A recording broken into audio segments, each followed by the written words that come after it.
Washington, D.C., 2025. The air was thick with political tension as President Donald J. Trump began his second term in office. A mixture of cheers and jeers echoed across the National Mall on Inauguration Day. But inside the White House, something much more unnerving was brewing, an appointment that would rock the very foundation of America's economic policies.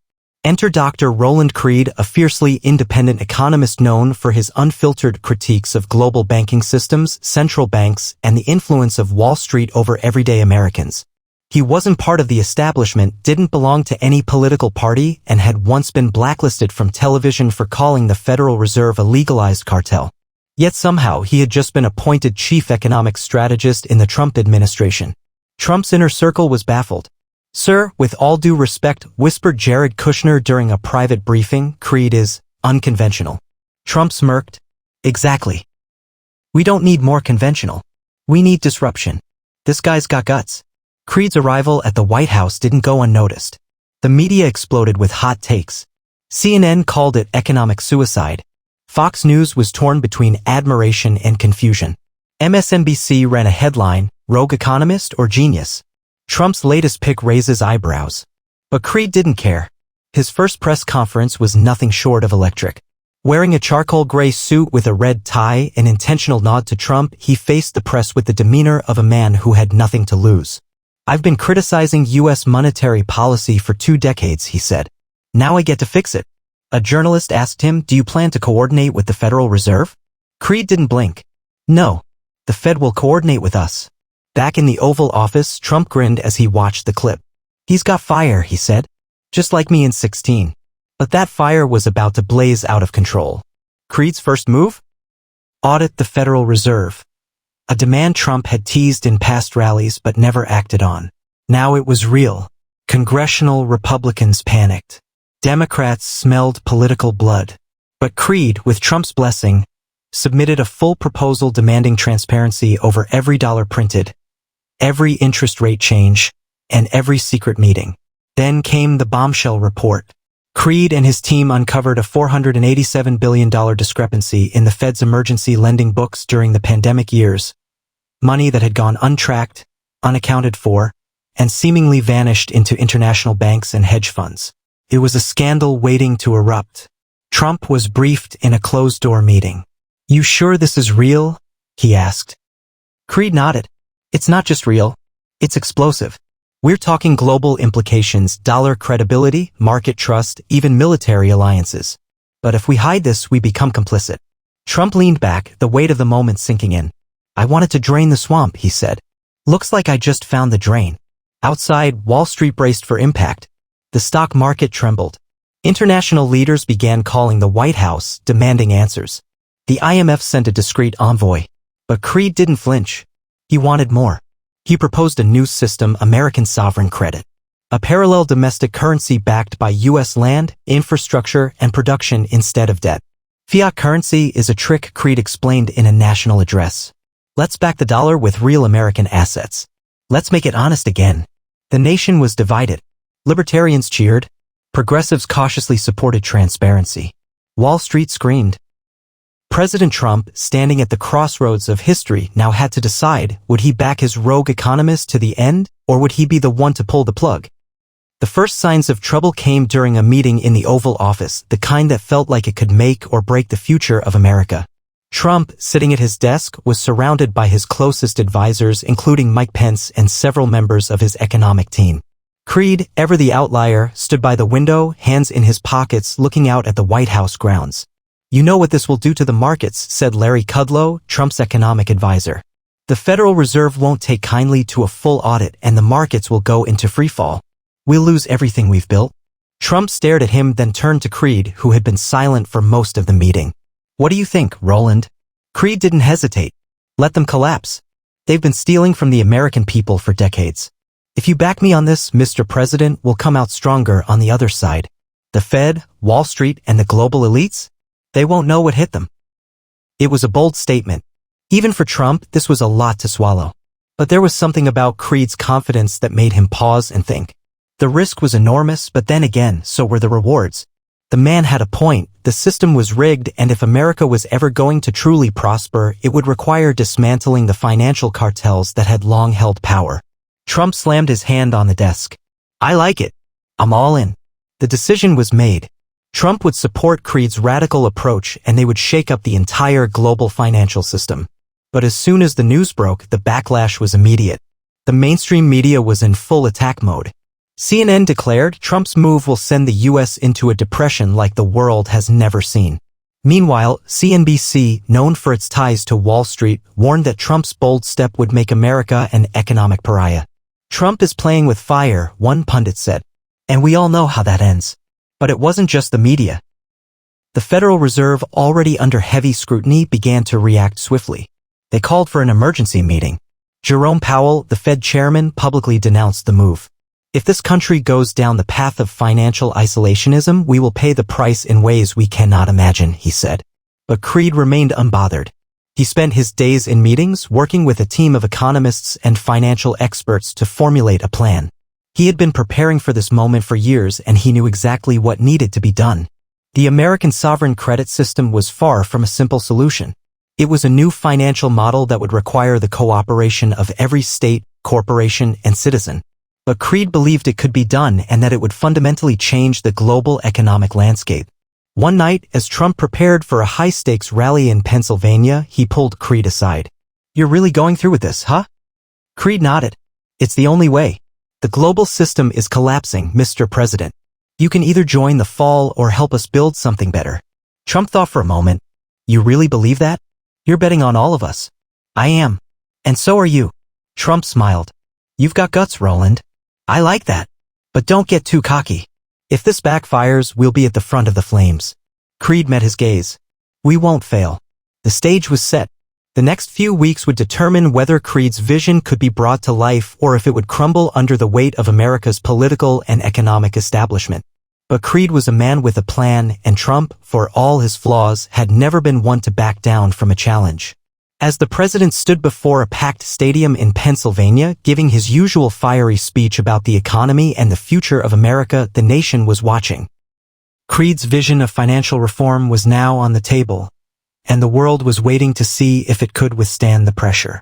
Meanwhile, on Wall Street, hedge funds began to hedge their bets, preparing for the worst. They knew that if Trump and Creed succeeded, the entire global financial system would be forever changed. But not everyone was on board. Within the Republican Party, the establishment was beginning to plot against the president. They feared that Creed's radical economic overhaul could dismantle the system they had worked so hard to protect. And on the other side of the aisle, the Democrats were preparing their own response, knowing that this fight could decide the future of the nation.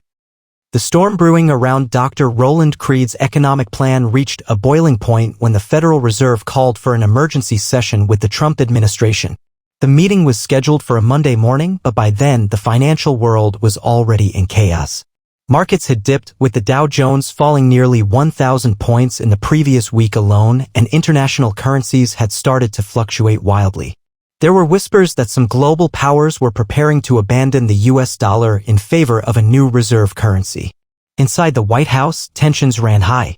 Creed had insisted that this radical overhaul was necessary. The Fed has been printing money for years, and now it's time to hold them accountable. The American people deserve transparency, and it's time we take control back, he had argued in private meetings with Trump. Trump, ever the showman, was enjoying the attention his move was garnering. But as the pressure mounted, cracks began to form in the alliance between him and his new economic strategist. The whispers of a global financial collapse were no longer distant rumors, they were a palpable reality.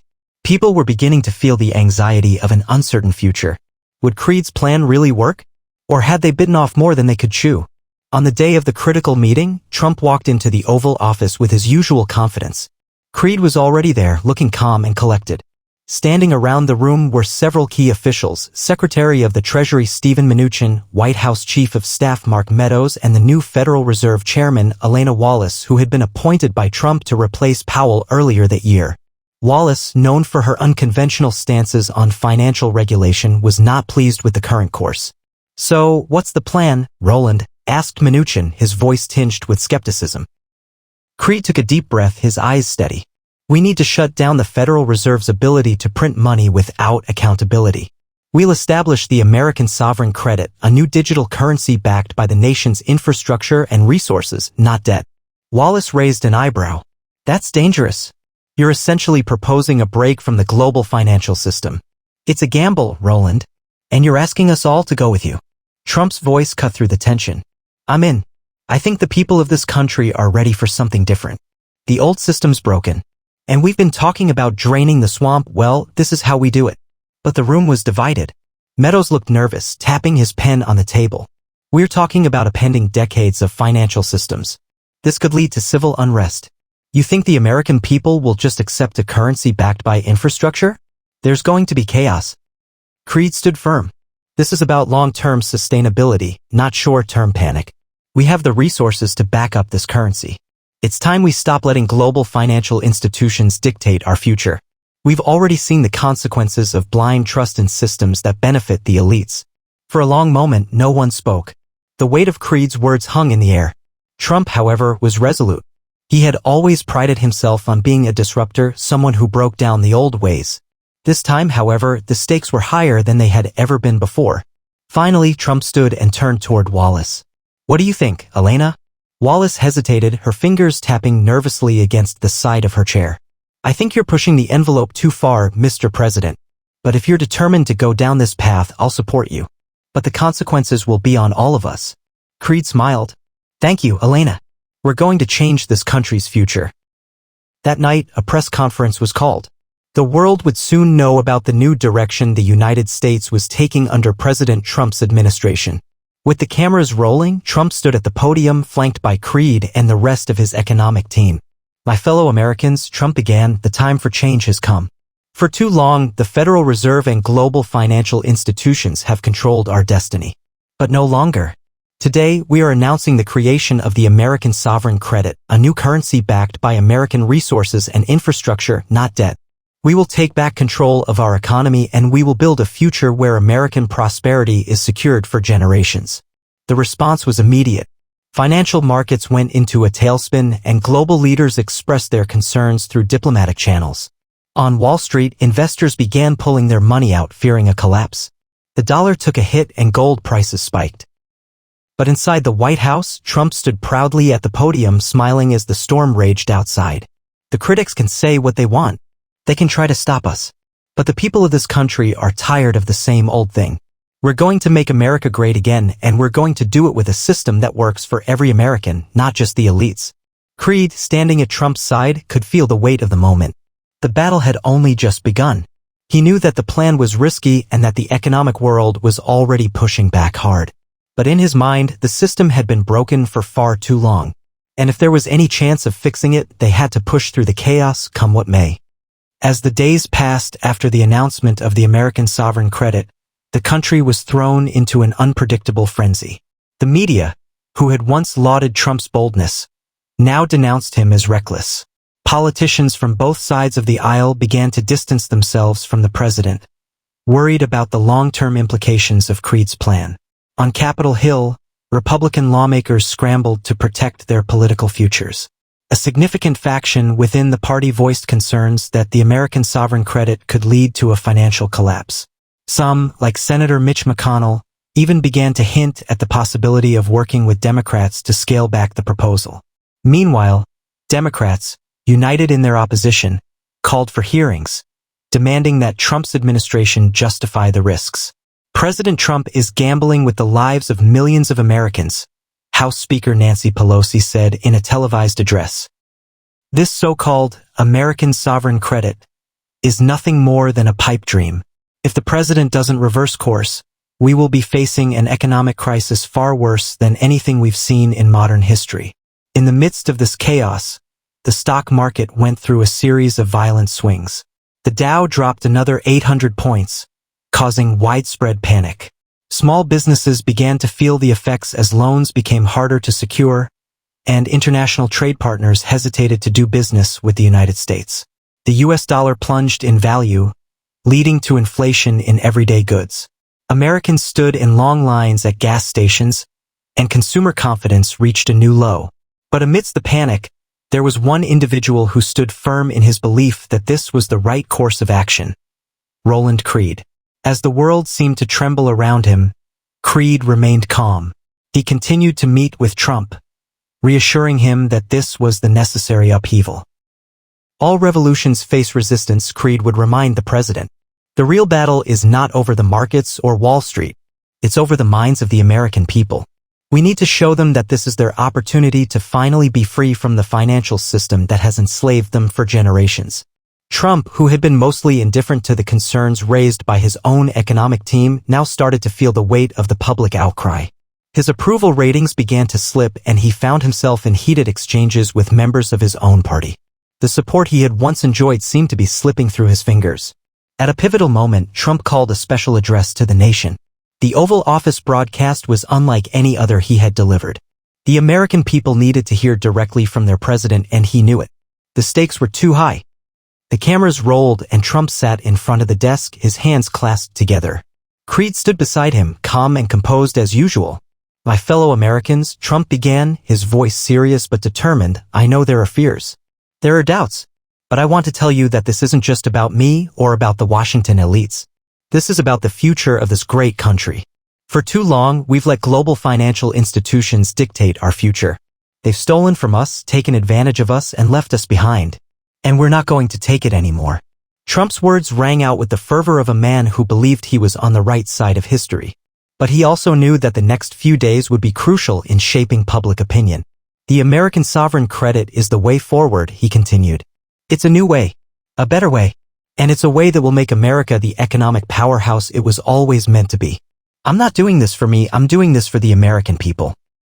As he spoke, the tension in the country grew. People who had once supported Trump now questioned his judgment. Would his gamble pay off, or would it send the country spiraling into chaos? Meanwhile, Creed worked tirelessly behind the scenes. He met with Congress members, offering detailed presentations on how the new currency system would work, showing them how America could leverage its resources such as natural energy reserves, manufacturing potential, and agricultural surplus to back the new digital currency. Creed's argument was compelling, but convincing the public was another matter. In the weeks that followed, the fight for the future of America became even more intense. The media battle raged on, with pundits on both sides of the political spectrum accusing Trump of throwing the country into chaos.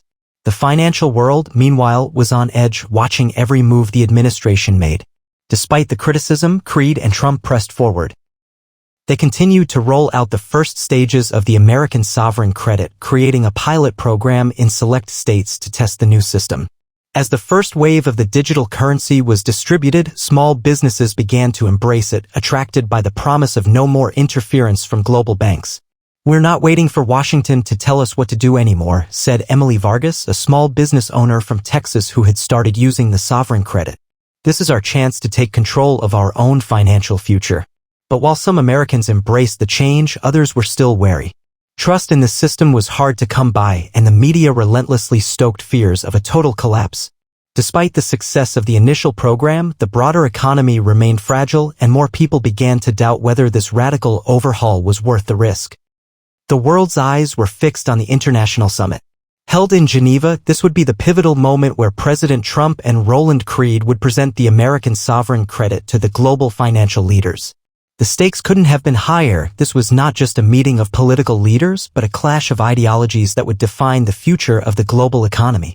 Trump and Creed arrived at the summit surrounded by their closest advisors, including Secretary of State Mike Pompeo and National Security Advisor John Bolton. The atmosphere was tense, with delegates from every major nation already gathered in the conference hall. The presence of top economic leaders and financial giants like the heads of the International Monetary Fund, IMF, and the World Bank only added to the weight of the moment. As the summit began, the crowd was eager to hear from the American delegation. Trump took the stage first, his presence commanding the room. He was no stranger to global debates, but this was different. The room was filled with skepticism, even hostility, as he began his speech. "My fellow leaders, I stand before you today with a vision for a new world," Trump said, his voice confident and unwavering. For too long, the global financial system has been controlled by the elites, the banks, the international institutions, and the bureaucrats. But the people of America and the people of the world are demanding change. And change is what we're here to deliver. He paused, letting his words sink in. The American sovereign credit is not just an alternative currency. It is the beginning of a new era, a time when nations can take control of their financial destinies without being beholden to the old order. We have the resources, the ingenuity, and the strength to make this work. And we invite the world to join us in this new economic vision. Trump's words were met with a mixture of applause and murmurs of dissent. The room was divided, but one person who was certainly not applauding was the head of the European Central Bank, Christine Lagarde. She stood with her arms crossed, her expression one of firm disapproval. She had been an outspoken critic of the sovereign credit plan, calling it an experiment in economic suicide. When the applause died down, Creed took the stage. Calm and collected as ever, he wasted no time in diving into the specifics of the plan. "We're not here to tear down the existing system for the sake of destruction," Creed began. "We are here to rebuild. The American sovereign credit is not a weapon, it's a shield. A shield to protect our citizens, to protect our businesses, and to protect our way of life. Backed by American resources and infrastructure, it is a currency that will work for the people, not against them." He presented a series of charts and data projections that outlined how the new digital currency could stabilize economies, reduce debt, and give countries a sustainable financial future. But even as he spoke, the room was filled with skepticism. "You can't just create a new currency and expect the world to follow," Lagarde said sharply, interrupting Creed. "This is madness. The interconnectedness of the global economy is not something you can simply wish away. The consequences of abandoning the established order will be catastrophic for all of us." Creed met her gaze without flinching. "Christine, the system we have now is already collapsing under its own weight. The global debt is unsustainable, the financial elites are profiting while the working class suffers. If we don't act now, the consequences will be far worse than anything we can imagine. We're not advocating for a collapse, we're advocating for a new beginning." The back and forth continued for hours, with heated debates erupting over the viability of the sovereign credit. Trump's boldness was unwavering, and Creed's calm, logical arguments continued to chip away at the resistance. But there were still powerful opponents to the plan. Countries like China and Russia were hesitant, seeing the potential for a loss of influence over the global financial system. Smaller nations, on the other hand, expressed interest, seeing the sovereign credit as a way to free themselves from the control of Western financial powers. As the summit drew to a close, it was clear that no consensus would be reached. Yet, Trump's final words left an impression on the room. "We are not asking for permission," Trump declared. "The United States will move forward with or without the world's approval. The people of America have spoken, and we will take control of our own future. And for the rest of the world? You're either with us or you're not. But we will lead, and you will have to decide if you want to follow." The summit ended with no formal agreement, but the impact was undeniable. The world was watching, and the tension in the air was palpable. Would the United States press forward with its plan, or would the global resistance force Trump to reconsider? Back in Washington, the aftermath of the summit began to unfold. The media was in a frenzy, reporting on the tense exchanges, the divided global leaders, and the uncertain future of the American sovereign credit. Markets reacted as expected, volatile and unpredictable. The uncertainty surrounding the plan only increased fears of an economic crash. But inside the White House, Trump and Creed were resolute. There would be no turning back now. The American sovereign credit was already being rolled out in select regions, and the government was beginning to push harder for its nationwide adoption. The battle was far from over. The opposition was fierce, but the stakes had never been higher. Trump and Creed knew that they had begun a fight that could change the course of history. It was a battle for economic freedom, for independence from the global financial system, and for a new future where America would no longer be at the mercy of the elites. And as the days turned into weeks, and the weeks into months, the world would watch as the showdown between the old order and the new began to unfold.